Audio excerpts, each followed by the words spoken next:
Sugar జబ్బు మూలంగా నాడీ వ్యవస్థ దెబ్బతినిపోవడం మనకు తెలుసు. షుగర్ లాగే హై బీపీ కూడా మన నాడీ వ్యవస్థకు శత్రువే. రక్తపోటు పెరుగుతున్న కొద్దీ నరాలపై ఒత్తిడి పెరిగిపోతుంది. దీంతో అవి ఎప్పుడైనా చిట్లిపోయి రక్తస్రావం జరిగే ప్రమాదం ఉంటుంది. నరాలు చిట్లడం మూలంగా ఒక్కోసారి పక్షవాతం కూడా ముంచుకు రావచ్చు. ఇలా పోటెత్తే బీపీ మూలంగా ఎన్నో సమస్యలు. ఈ నేపథ్యంలో హై బీపీ మూలంగా నాడీ వ్యవస్థ ఎలా కుదేలవుతుందో డాక్టర్ని అడిగి ఇప్పుడు తెలుసుకుందాం.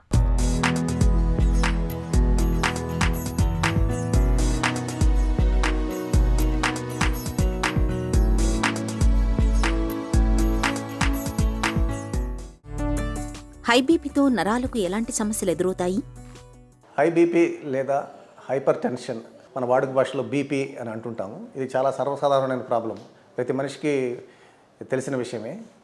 హై బీపీ వలన చాలా ఇబ్బందులు ఉంటాయి, అది అందరూ తెలిసే ఉంటుంది. ముఖ్యమైన ప్రాబ్లం బ్రెయిన్ లేదా హార్ట్ స్ట్రోక్స్ రావడం, బ్రెయిన్లో రక్తము గడ్డగట్టడం కానీ, లేదంటే బ్రెయిన్లో రక్తనాళాలు చిట్లి బ్రెయిన్లో బ్లీడింగ్ అవ్వడం అని చాలా ముఖ్యమైన కాంప్లికేషన్స్ ఈ బీపీ వలన.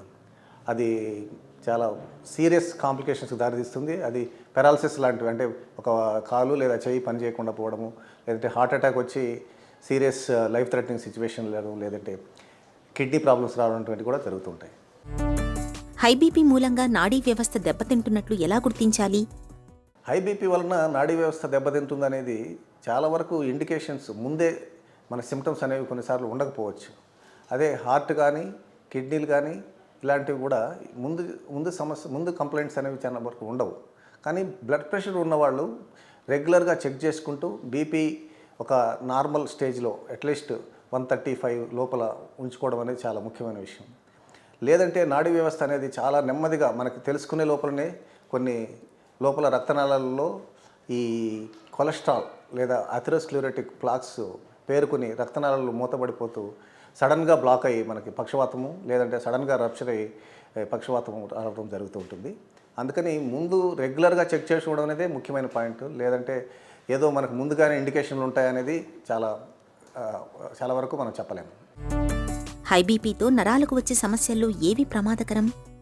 అత్యంత ముఖ్యమైన ప్రమాదకరమైన సమస్య బీపీ వలన ఏంటంటే మనందరికీ తెలిసిందే పక్షవాతం, లేదంటే బ్రెయిన్ స్ట్రోక్.